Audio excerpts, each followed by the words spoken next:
People keep calling starting over brave, but I think there really should be a different word for rebuilding your life when you're not excited, prepared, funded, emotionally stable, or even sure what day it is. Calling that brave is like calling someone athletic because the floor collapsed and they jumped.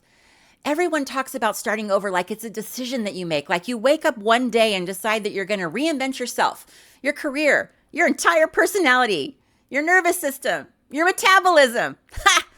Like you have some kind of choice in the matter. I'm not starting over because I wanted to. I'm starting over because the old version of my life stopped working and I ran out of ways to pretend that it was fine. I didn't choose this. I didn't do some glorious little transformation. I changed my life in front of all of you with Posey in the background. Posey's never once justified her existence. She just sheds everywhere and she thinks she's the center of the universe. And honestly, she's not wrong. That isn't a second act. That's just what happens when the door that you've been pressing on turns out to have been a brick wall the entire time. And people keep calling me brave, and I know they mean well, but I'm not sure that survival counts as bravery, especially because I was horizontal for a lot of it. I'm Sheila. I am not a coach. I'm not a guru. I'm just your 55-year-old internet auntie that followed the rules and still ended up redoing half her life anyway. I've had to start over in ways that didn't feel inspiring at all. I thought I wanted my old life back. I didn't. I just wanted the old proof back, right? The paycheck, the title, the easy answer when someone asked me what I did. The version of me that made sense before I even opened my mouth. So if your reinvention is less of a glow up and more of a standing in the middle of your kitchen with overdue bills in your hand, old coffee on the counter, and a reflection in the microwave that you don't really recognize, then welcome. This is a reality for many, many, many of us here. But there's a reason that everyone insists on calling this brave instead of calling it what it actually is. And once you see who that word is protecting, you might never want it used on you again. Now, starting over doesn't show up as one big decision, right? It shows up as 100 tiny little ones in real time with absolutely no directions. It also makes your life weirdly hard to explain. It looks like getting laid off in January of 2024 after almost 30 years in tech, then updating a resume at midnight and realizing that you've described yourself in job titles for so long that you don't know how to explain what you're good at without using the word managed. It looks like building something new, something completely yours, and then instinctively checking whether the old judges in your head would call it good. Not whether it's working, whether it passes some standard that you didn't really agree to in the first place. It looks like me hitting publish on a video and not knowing if it's going to land or just stand there in public with its pants around its ankles. But I do it anyway because waiting for a guarantee first means that I'll never post anything ever again. And the internet isn't really exactly a jury of your peers anyway, is it? Half the people didn't listen. One guy is mad about something that I didn't even say. And Chad wants me to know that I'm aging poorly. Thanks, Chad. It looks like answering, "So what do you do now?" at a family gathering and watching somebody get that tiny flash of confused pity on their face before they catch themselves and then they try to look excited for you. Yeah, I've got bras with more support than that conversation. Besides YouTube, starting over for me has included me trying to sell my art, a brief Uber chapter, and one deeply educational attempt to sell feet pics on the internet. I spent $60 on toe rings and other things trying to make my feet look available. I made 40. Yep, I lost money trying to be hot from the ankle down. I'm not telling you this for sympathy. I'm telling you this because if that is your starting over story, you're in exactly the right place. I want to know what's actually in your starting over, not the version that you'd give someone when you're trying to sound fine, the messy version. Drop it in the comments where I read every single one, because somebody else is sitting in their mess thinking that it's just them. Now, I'm telling you, starting over, especially in midlife, doesn't feel like possibility at first, right? Inside, it feels like trying to build a new life while the old drunk one heckles you from the cheap seats. It says, you used to know who you were. People used to understand you. You used to have a plan. You used to be easier to explain. Yeah, that last one is the one that gets me the most because I didn't realize how much comfort I took from being easy to explain. That's the part that people don't understand when they call you brave. They're looking at the outside, right? They see movement, so they call it courage. They see change, so they call it reinvention. They see you standing, so they assume that you must have chosen this. Eventually, their opinion stopped being the problem, but what replaced it was even worse. The problem isn't that the new thing is too hard, right? The problem is that the old thing keeps showing up in my voice, doing that fake support nice thing like, no, this is great, while absolutely not believing a word of it. It doesn't say this is real. That would be too honest. It just acts kind of casual like whether this thing that I'm building actually counts. Not just the channel, whether I count. The old life doesn't disappear just because you stop living inside of it. It just gets quieter and frankly, a little bit meaner. I keep judging my new life by the rules of the old one.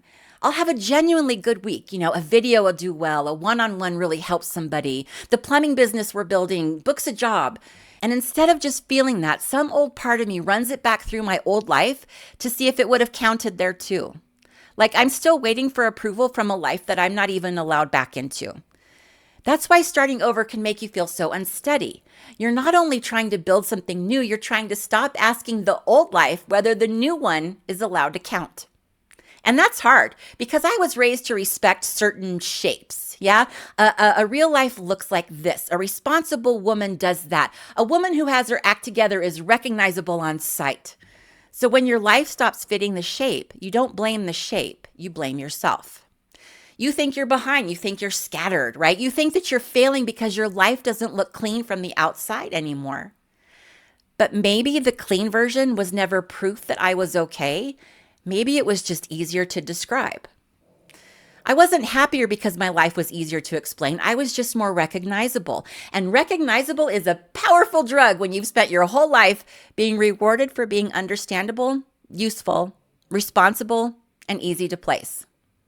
People knew exactly where to put me, at work, at family things, with friends, even in the mirror, if I'm honest, because I knew that woman too. Now the career that I built my identity around is gone, which is kind of rude considering how much of my personality I apparently stored there. Half my hormones have left the building and my body has rearranged itself without consulting me, and the woman in the mirror is a stranger that I have to get to know all over again. I'm harder to categorize everywhere, all at once. And some part of me still flinches at that like it's a problem instead of just my new normal. I'll catch myself mid-sentence telling someone what my life looks like now, and I can feel that old reflex wanting to apologize before I even finish talking. Not because I'm ashamed, but because the explanation takes more than one sentence now, and I spent 30 years being a person who fit in one. Now, my husband, Doug, he doesn't do this. He'll just say, oh, yeah, she does YouTube. She helps people. Oh, and we're building a plumbing company. And then he'll just leave it there, completely unbothered. Like he didn't even notice that it was supposed to be more complicated. But I notice every time. Some leftover part of me is still trying to be the version that didn't require explaining. Not the job version, the whole version, the one that used to fit in one sentence in every room that I was in. Now, everybody's got a real nice word for all of this, right? Brave. I haven't told you what I think that word is actually covering up. Calling me brave makes it sound like I chose this. It wasn't a choice. The career quit on me. The body quit on me. The money quit on me. Interestingly enough, though, the bills did not. The bills remain loyal. Calling that brave is a nice way of saying that I must have wanted this, that there was a choice tucked in there somewhere. Dude, I didn't pick this from the menu. I just got served the plate. The rules I keep grading myself against were built for a woman who had all of that still intact. The job, the body that didn't argue with her, the income that showed up the same way every 2 weeks. She knew exactly who she was because everything around her kept agreeing to stay the same. That woman doesn't live in this house anymore. Not because she left, because everything that she was standing on left first. The job isn't coming back the same. Neither is the body. Neither is the version of me that used to fit so cleanly in every room I walked into. None of that was stolen from me by choice, mine or anyone else's. It just quit. And I'm done calling the part where I kept getting up anyway, brave, like it was some kind of decision. It wasn't bravery. It was just what was left to do once everything else checked out. Starting over doesn't require bravery. It requires noticing that the old rules are still making decisions for a life that doesn't exist anymore. The job that told you your salary was your worth. The role that said being needed was the same as being valued. The training that said the next version of you required somebody else's permission before it was allowed to count. Those rules had authority for a long time. They don't automatically lose it just because the situation changed. That's the actual fight, not the new thing being too hard. It's the old rules still calling plays from a game that they're not even in anymore. Brave keeps the story flattering. Brave makes forced change sound like character. Brave makes exhaustion look noble. Brave lets everyone admire the jump without asking why the floor collapsed. Now, you think that naming all of that would be the end of it. Yeah, it isn't. It isn't. Something still shows up almost every day trying to talk me back into my old shape. There are parts of my old life that still keep reaching for the wheel, right? That the salary that told me what I was worth, the body that used to feel more familiar, the role that made people relax because they knew where to put me. And I'm not pretending that those things still don't have a pull, because of course they do. You don't spend decades making rules and then wake up one morning magically immune to them. When your old life breaks, there's a lie that sneaks in. It tells you that if the job is gone, if the old body is gone, the old certainty is gone, the old explanations are gone, then you must be gone too. But I'm still here. Annoyingly here, honestly. If you're starting over, you're looking at what's left. You're noticing which rules still have their hands on the next decision. You're building something in the middle of a life that didn't stop moving just because you needed a minute to figure out where you were going. I don't have the whole plan. I've got Doug, who's never once asked me to explain myself. I've got Posey, who's never once asked me where I see myself in 5 years. She sees me in the kitchen, and that's enough for her. I've got a stack of old rules that used to run my life, and I finally stopped asking them for permission to be the woman currently living in this house. I'm working on a workshop that talks about exactly this. Not building a whole new self by a specific date, just finding where the old instructions are still running the decisions and what becomes possible when they don't. It'll be ready this month, July of 2026. Every week I show up and talk about the midlife stuff that nobody warned us about, whether it's work, finances, mental health, or starting over. If that sounds like your kind of place, hit subscribe. I would love to have you here. Also, if you're interested, I do offer one-on-ones, workbooks, and a membership. And my Substack is the real behind-the-scenes talk. Woohoo! Links are all in the description. This is the part where most people stop, right after they name the thing. Now, I didn't stop here. There's more of this story, and what happens next isn't something that I can tell you, but I can show you here.